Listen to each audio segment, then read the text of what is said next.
Hey everybody, it's me, Cordero Spencer. Today I have the pleasure of sitting down with these lovely gentlemen behind one of the most exciting names in industries, ARLA Games. Joining me is Lucian Lang, the visual founder of ARLA Games, Dennis Lee, managing partner, and Don DeMoss, the creative director. We're here to dive into the journey of Monster Capture Race, the success of ARLA Games, and what's next for the team. What inspired the creation of these characters? What was their particular idea, experience, or person that influenced them in development? Well, I guess as a starting point, when we looked at creating the game, we were deciding what the baseline was going to look like for the spaces. And so kind of when we were creating what we call the corners of the board, we sort of went with the idea of the village and the castle. We weren't sure what direction we were taking the game. And so that kind of led us into like a medieval type theme. It sort of all just transpired into like what creatures would be around that time. Then we got like trolls and goblins and castles haunted, so maybe there's a cave with a vampire. Now we got skeletons, so it all just kind of widespread, and it led us into just thinking of what characters would fit that sort of theme, and that was kind of where that started. Definitely from a fantasy base, your knight and your wizard, but then we were like, what if there's something more than a dragon, like a bounty hunter who just comes in out of nowhere, and then there's a sharpshooter who's got his own agenda. We definitely took some creative liberties. I remember a lot of the time through playtesting, we would think of what if there was a way that I could do this thing, and then slowly we would just come up with a character thematically that would be able to do that, and then we would just build off of that example. We didn't want to have constraints on player size because we had all of these interesting characters and we wanted to play all of them, but we didn't want it to be like, okay, you can only play these four and then you can only play these four. So the design of the game just went in a direction where, well, we could just play all of them and then we can just play as many people as we have. And from there, it kind of developed into the rules that it is today, and that you can play with all your characters and you can play with all your friends kind of deal. Yeah, and I think having the rule set, we came out with 11 characters, and sometimes you get asked why 11 characters. And I think we found that these specific 11 that we released with the base game were just the most balanced and created such a unique diversity whenever you play with any sort of variation of them. Future to come, we have more in development for down the road as well that we're working on. It's like an expansion pack. Expansion. Yes. Yeah, the idea we had with the characters is that no matter how big your group is, whoever is last to pick a character can still actually pick a character. We didn't want to make a game where it's like, okay, we all want to play, but someone has to be this character, so all six of us can play. The choice of your character matters. And what's cool is you could play the same character and have two different games because the other cast of characters is completely different. It's another 5 guys you're up against. Yeah, I think one of the fun aspects about like the creative process is being that we all come from the trading card game community and we're all a little competitive in our own ways. There's the game's designed where at the most baseline level you can play and have a great time and get familiar with the mechanics of the game, and then we sort of put a little bit of skill intensity in there where you might see opportunities or plays to create combos and moments in the game that maybe someone doesn't see. So as you play a character, as Dennis was saying, like 5 or 6 or 7 times, you might actually get better with the character depending on the resources you're handed from the game. To kind of point out like the special cards is some of the special cards are very good if you're a certain character, like the fairy, right? So when you heal with the fairy, you can move up to that many spaces. Feast allows you to heal 6, so then that would allow you to move up to 6 spaces. Definitely some cards are better for some characters. Right. Some strategies and combos, as we've played a lot of games and hundreds of games now, have been like tested and are for sure good. We're finding new combos that change the game again, and everybody then is like, oh, here's the new best combo with this character. It's just cool to see that people get excited and they see kind of the vision of what we were going for, and it's working. What's the most memorable or impressive play you've seen involving Monster Capture Race, aka MCR? One of the most memorable plays for me, because it happens so often. My friends who we started testing with and who's played the game a few times now, his favorite character is the sharpshooter. And his favorite play, he does it every time, is as soon as he gets the dragon sword, he uses his long shot to attempt at the phoenix. Every time. And I've seen him do it 3 times now. He's failed once out of the 3. It's kind of his way of, this is the best chance to take the phoenix right now, so I'm going to get that. Yeah, but the games he's got him, it's such a strong start. That I think is memorable because he's realized, if I get this combination of cards, I will certainly be off to a good start. So he's kind of, through multiple gameplays, kind of figured out how he likes to play, and it's quite scary. Memorable play, I suppose, with the fairy is kind of a little bit more generic, but in the instance where you have very high attack or you have very high defense. Maybe you set yourself up to have low health so you can get 2 or 3 turns at the same turn with your ability by healing. And you just go on like a rampage of maybe getting like 6 or 8 victory points, 3 or 4 monsters, obviously more equipment cards. It's just a very, very good like mid-game push. The fairy always excels at getting those extra interactions, those extra hops. The one play with the pixie dust, Right. where he pixie dust and then got a bunch of attack just for the turn and then moved 3 spaces was Exactly. really, really good. The special cards allows you to really take advantage of that too. Yeah. Highlights of the game, I mean, generally if you're testing, you kind of look for those moments that kind of mess with people's emotions a little bit. When the dragon comes down, it deals 2 damage to the players that are on that space, as well as it neutralizes and removes all the ownership tokens and swords on the space. And if you land on it or it lands on you, your active equipment breaks. So sometimes in the game, there's a lot of cards that can move the dragon. There's the space that moves the dragon. And when somebody's not behaving, everybody might be putting the dragon on them. He did get 3 dragons to the face. It was kind of funny. There are instances with like surprise or the surprise card and the vampire where Yeah. the dragon moves once, everyone's reacting to it, and then the dragon moves 3 times and 3 or 4 people almost die in the same turn. Then you Yeah. got one person just in the corner like, well, I'm okay. And you could have a vulture in the game who could feed people. You could have a garb. It's just when the dragon comes out. That's when you have to pick your enemies. Yeah. Well, that's where the politics are. Do you want to be the guy that drops the first dragon and say, I'm just going to put it on the most common space, or do you want to make enemies right out the gate and just hit somebody? And, you know, sometimes you have to. You got to maybe try to make the ninja smoke screen out depending how good their equipment are. Sometimes you got to try to make the gargoyle burn their quick rock. They have a protective skill card. But yeah, the dragon influences a lot of rage baiting and politics for sure. Out of all the characters, do you have a personal favorite? If so, what is it about them that stands out to you that makes them shine? My personal favorite is the fairy because of playstyle. Coming from like TCGs and like competitive card games, man, if you're trying to get advantage, you gotta play more cards on your turn. It's the fairy all the way. Yeah, I think when it comes to favorite characters, 2 different aspects. I love the sharpshooter because the idea is I'm going to come out the gate very aggressive and try to capture as many monsters as I can right away. But then I also like characters like the golem because the idea is, let's say somebody's walking through Death Alley and there's a bunch of level 3 monsters, there's a dragon, and maybe they got lucky with a nice dice roll and they passed it. Well, my next turn I'm going to reverse movement and I'm going to make sure they try to hit it again. So being able to change the game up to mess with people, that kind of play style also grants that. So I really love playing the golem for that reason. I like a good, reliable character. The wizard is nice because you can guarantee that you'll never get the worst card unless you see 2 of the same card. You can also, with puppeteer, you can be super aggressive with any really strong monster and be like, well, that guy over there is going to do it for me. Either he's going to get hurt or I'm going to get all of the rewards. I like to play the knight. Very reliable, extra stats. That's about it. For someone jumping into their first game, which character would you recommend they start with and why? Yeah, so for anyone's first time playing Monster Capture Race, I think the wizard is sort of that poster child, the character that they should start with for a couple different reasons. The ability of the wizard allows you to dive deeper into the decks to see what cards are featured within the game. So getting more familiar with the consumables and the equipment. Kind of when you look at the overall stats of the character, it's sort of that just mid-tier, comprehensive style, and you have access to make a lot of different plays and get familiar with the decks. I like to recommend the ninja.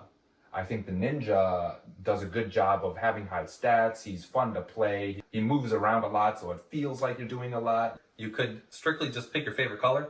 You could also just pick the best art on the card. Or if you want to get like a lot more technical, you could read the ability, decide which one you like the most, or you could read the abilities and the skill cards. Maybe there's just a single skill card that you feel like is just the best card and you want to just wait halfway through the game and then play your power card and see if you can just win from there. You know, you have a lot of turn-based board games out there where you do your turn. If you're playing with 5 or 6 people, you have to wait. This game features a lot of interaction on other people's turns and a lot of counterplay. So sometimes, you know, you're doing stuff on your turn, but also on 3 or 4 players' other turns, you might be forced to do stuff as well. Right. So getting familiar and having characters that are, you know, active and you're not just kind of sitting in the wind waiting for something to happen. You know, sometimes you want to be involved. So it's kind of cool. It creates that fun environment where everybody's all involved with the game at all times that, you know, play through. Given Monster Capture Race remarkable success, are there any individual teams or collaborators you would like to formally acknowledge for their contribution to the game's development evolution? Absolutely. I think when this all started, it was a side hustle that took place in my apartment.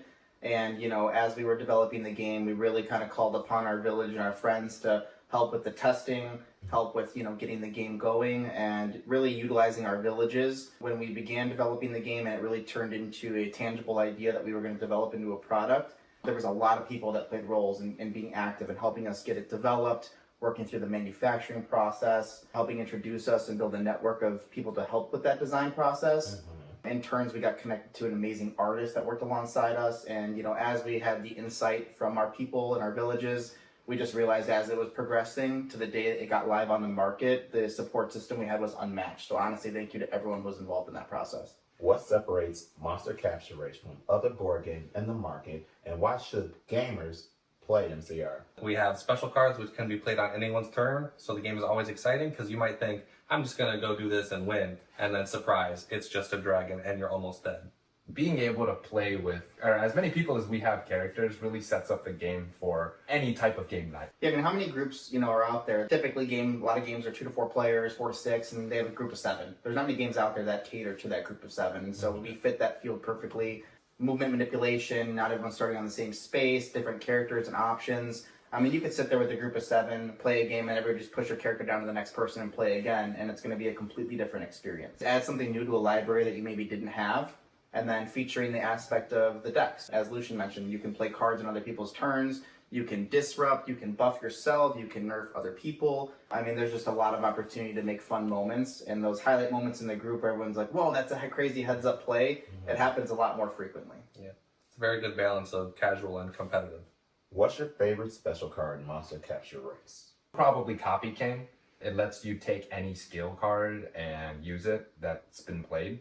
It looks cool. We spent a lot of time on the art, and I also like using my opponent's abilities against them and getting on with what they got me with. Yeah, I definitely would have to say rinse and repeat. A lot of that comes from the artwork and the design behind the card. Just having that cardboard cut out in the image and having the zombie scratching his head, just seeing that, I was like, this is my favorite piece of art. Definitely rinse and repeat. So my favorite special card is the special sword.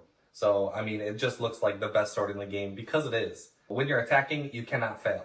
So what's nice about that card is a lot of the times you'll be like, I'm going to attack the monster. Players will lower your attack and then you just slam it on the table and you win the attack. Joking Jester was a really good addition. That one was added a little bit later, and it never goes away. You play it, you steal a special, and it swaps the special with the one that you took. The person that you took from will have it for the next turn, but it's not their turn. It just starts forcing specials to be played. Once someone starts playing the Jester, everybody's just like, oh, well, now I gotta play my special, So I think the Joking Jester was just a little bit of fun. Yeah, you have those games where like 4 or 5 specials are drawn, nobody's playing, then everyone's waiting for that big explosion to happen, and then somebody plays the Jester, as you mentioned, and when the Jester's played, you can't respond, so pretty much you're going to steal any special. Now someone knows the Jester's in rotation, so yeah, you're going to start seeing those cards get played, and that's cool. And yeah, I'd also like to mention Warhorn. It's the only other special that can manipulate the dragon, so outside of landing on someone the dragon, when Warhorn hits the field, it's like, okay, so now somebody's getting burned. Yeah. But you can still halt them. You can still halt those. I mean, halt, there's 2 of that in the deck. It stops any special card. It's probably my favorite card. I love drawing both of them. You can use time travel to manipulate your movement and land on the dragon as well. Land on something. Oh, time travel. Plus or minus 4. You can move the opposite direction with that card. Yeah, that's the cool thing people don't know about is you can go negative with the movement. You might be able to dodge a space you didn't want to, or as you said, incentivize it and make some really cool things happen. What is your favorite piece of artwork in Monster Capture Race? All right, I'll go ahead and say this. I think my favorite thing was the creation of the front of the box. Having that scenery and that combative scene where you have everybody positioned up, everyone's getting into action. I mean, there's a lot of games on the market, and when you look at the front of our box, it's just kind of a telltale story of what encapsulates the game and what's inside, and it really just allows players that look at it to get excited. My favorite art is probably Rinse and Repeat, where it's a picture of the wizard passing the dice to a cardboard cutout of the wizard, and the zombie's like, what the heck? The card lets you take another turn, so he's passing the dice to himself. Another card I really like is the Wizard's Puppeteer, him controlling a little puppet, so that'll make someone else fight for you, basically. I think it's actually the Bounty Hunter's stealth card. The one where he's hiding under the carriage. When we got the concept art back for that card, I was just like, wait, this one is so good. The best art for me is definitely Goodie Bag. She's adorable. She's amazing. She has her wings. Yeah. She's smiling. Yeah. Put that art on the screen. Some over here. And yeah, another one I like to highlight too. I think, looking at the equipment, I think I love our dragon armor. But in the consumables, even the dragon dagger, it's kind of a cool take on it. It's smaller, but it just looks really powerful. What are some of the biggest changes in development process of the game of Monster Capture Race? The arrow spaces. Mhm. So you get resources by passing those spaces, not just landing on them.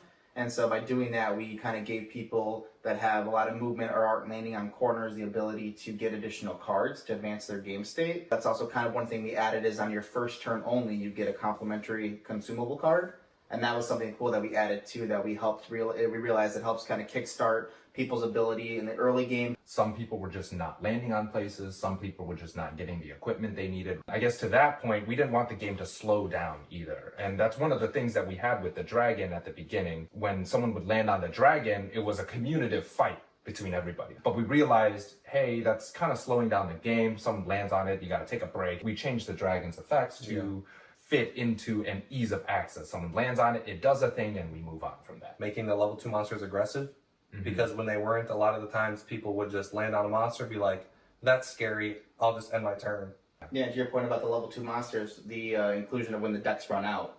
So Yes. the chess spaces on the board now become level 2 monsters, and that kind of intensifies the board state. So the longer the game goes, the board is designed to start hurting and punishing players who are still alive. Can you walk me through the stages of the early game character development, starting with the lovely Sharpshooter? So the Sharpshooter is a character that was inspired based on the idea of being able to interact with spaces on the board without landing on them. So we wanted to create a character that represents sort of a marksman that can interact with spaces that they're not on directly. And as we developed, we found that having him land on utility spaces and being able to capture monsters creates a really unique playstyle. With the Sharpshooter, tell me, why is he starting in the castle? We realized with a lot of these characters that have abilities that affect other players and spaces, we needed them to start at different parts on the board so that they're not always running into each other. Some other games, when you're last in turn order and you're always rolling behind somebody, you always tend to be landing on them. To mitigate that, we spread out all of our characters all across the board. And then, how did their story begin, and what initially defines the Sharpshooter? The Sharpshooter is actually one of your favorites. Each one of us kind of found a character that had a personality and stuck to it. And then, the inspiration behind the skill cards too. We have a lot of Halo players in our group, a lot of Call of Duty players, so we like the idea of a little bit of quick scope action. Definitely comes from the gaming days. I need you guys to tell me about the zombie. What does he do? We wanted to look at the game in a different way, where you have the characters that have high movement and sort of high push power, and then you have characters that are more so tempo and they're going for the long game. Since there's 2 ways to win a game of Monster Capture Race, we said let's create a character that sort of takes reduced damage and in turn can sort of gain control of the board in through a different way. So in doing so, as the game drags out, the zombie is a little more unique, grants you a different way to play the game. What makes the fairy shine so bright in this game? Fairy's pretty interesting because they can essentially get extra turns, but in order to get an extra turn, you have to heal. You can discard a consumable card to heal, or you can use a consumable like a fish or a chicken to heal. Maybe you'll get lucky and capture the monster, or if you're unlucky, then you can take damage, allowing you to heal, allowing you to move to interact with the space again. The fairy is one of the 2 characters that starts with 6 out of 7 health, because we wanted her to have the ability to utilize her kit box right out the gate. So if you start off with a certain card or you get access to certain things, you can start playing in a little different way. Next, I want you guys to tell me about the spellcaster, the sorcerer. Tell me about the wizard. He's kind of the face of the game right now, just because he's in the middle of the box. We kind of wanted like a simple character that people from other card games to get the hang of right away. We kind of made his abilities simple but strong and powerful. Yeah, we definitely also wanted a character that used the powers to manipulate others. So one of the skill cards, Puppeteer, when the wizard needs to make a big capitalizing play, can have another player attempt to defend or attack on their behalf. So we just wanted someone that's got the ability to manipulate the decks a little bit, also manipulate other players. I need you guys to tell me about the stealth, the sneaky, the smokescreen, the ninja arts of the ninja. With a lot of strong, slow characters, we should probably make the inverse, a very fast character. A game that utilizes movement and where you land is so important. Someone who can change that or move around quickly becomes very powerful and can compete with all the other characters. Yeah, you kind of want to have that character that quick on his feet, and so if you don't shut him down or start to punish him for being a little too quick, he'll start to snowball. It's like a good counterplay is like the gargoyle. I need you guys to tell me about the Queen of Darkness, the blood-sucking, the vampire. When she lands on another player or they land on her, she can suck their blood, healing a damage and dealing a damage. We don't have a lot of female characters, so I think That's dumb. I'm glad that we chose a female vampire. It's actually my favorite art out of all of the characters. A lot of people are going to be spawning at the village or at the castle, and they're going to be going clockwise around the board, and she's going to be going counterclockwise. So her job is to run into the wave, but also she kind of gets to set a standard of setting up some monsters on her side of the board before she starts hurting other people. Tell me about this character. He is in the castle. He has a shining armor and a legendary steed horse, shield and sword, the knight. The knight. Well, the inspiration behind the knight is you got to think of somebody who's very strong right out the gate. Their job's to protect and defend. So, the knight was designed to wear with extra equipment. You get bonus stats. So coming right out of the gate, if you have access to one of the lower powered swords, that's going to sort of represent more strength and allow you to perceive the early game in a better way. So yeah, we wanted someone that's got that extra brute force. When we first designed the knight, we kind of made him a little too strong, and he got too many bonuses from the amount of equipment. We have since dialed that back to where he is now. First few test games, I remember the knight just getting a few too many equipment and just running over everybody else. That extra stat comes in pretty strong Yeah, very often. Yeah, it does. With a game that doesn't have a lot of points in general, 1 or 2 points can make the difference. We saw that in the early stages of Night for sure. Now tell me about this feather creature that likes to swoop down and just take apart everybody. I'm talking about the vulture. Recently, I've become a believer of the vulture. I feel like in a lot of games that we play with large numbers, the vulture always does well because he gets that extra resource when it's most necessary at the end of the game. He's kind of got a soft spot in my heart now. So I feel like the vulture is very nice because you can manipulate the game. For the people that don't know, the vulture says instead of drawing from the top of the deck, you can draw from the top of the discard. So if you have a very good card in your hand, like Chicken, which is heal 3, or Dragon Sword, which is like +5 attack, you can use it right before you would get a card. You could get that card back. Tell me about the gargoyle. This creature looks like he pretty much is like any other gargoyle, cannot move unless it's nighttime. Originally, instead of rolling, he could roll a 0 for his movement, but we kind of incorporated that into his ability. We removed the 0. So for his turn, he can simulate rolling a 0, landing on the space he's already on, allowing him to essentially get 2 turns in 1 turn. So that's nice because if you're on a corner, you can get a special card before your turn starts, or if you have a good sword, you can level up your monster and then start your turn again. Gargoyle needed a lot of balancing. Rolling 0 effect, we had trouble with a lot of different characters. But the Gargoyle specifically, because we wanted to keep that essence of rolling 0, he definitely took a lot of balancing to get that ability just right. Yeah, definitely with the kit, we wanted to give him the ability to use his cards with his ability. So, for example, interacting with a monster, maybe you own a level 1, and you interact with the space to make it a level 2. You try to power it up, and then, if you end up finding a way to get a little strength in the board somewhere, you have your taunt card, so if somebody's going to go by, you can try to stop them on your monster. Tell me about this creature. He looks like he's in molten slag. Look like a creature that came up, rise from the earth and ready to just pounce on everybody. I'm talking about the golem. Oh, the mighty golem. Well, we wanted to have a character that sort of was a take on the knight, but in a different way. So the golem has this unique ability where you can pay 1 of your HP points to switch your stats. Meaning if you have like a heavy item on your defense, you can use that for your attack. So we wanted you to not get punished for maybe not drawing the card you need right away. And then we also had some inspiration behind it where when the golem captures a certain monster, can sort of empower himself, heal, and get some special cards.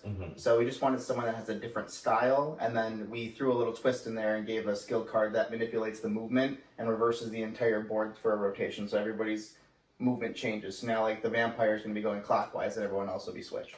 So the interesting part about this that maybe some people don't know is that his ability is in the middle of the interaction. So you may land on a strong monster, have high defense, and defend successfully, and then you can pay life to have switch your stats and have high attack, so then you could capture it easily. Now we're going to talk about a character that looks like he was hired to do a job in this game. And I'm talking about the bounty hunter. The bounty hunter is the only character that starts on his own space. He starts on the hunter's hideout. The reason being is his ability to steal from other people's hands is very strong. The idea that characters moving backwards and splitting up the board, keeping them as far away as possible. Because early stages of the bounty hunter, he was stealing from last place every other turn. So we just we just put him far away from everybody else, so it just doesn't affect him as early as we want it to. He's very powerful. He can still move across the board and steal a bunch of cards, so you still got to be careful, you know? Bounty Hunter is a good balance of players running into the dilemma of no matter where my card is, it's probably not safe. If you fail to attack or defend, your equipment is destroyed. If the Bounty Hunter passes you, he's going to take a card from your hand. So you might have a good card that you want for late game, but you can't get it to late game. Thank you very much for joining us at the table today, and we would love to hear your comments and feedback. If you like what you saw, don't forget to like and subscribe and share so our board game community keeps growing.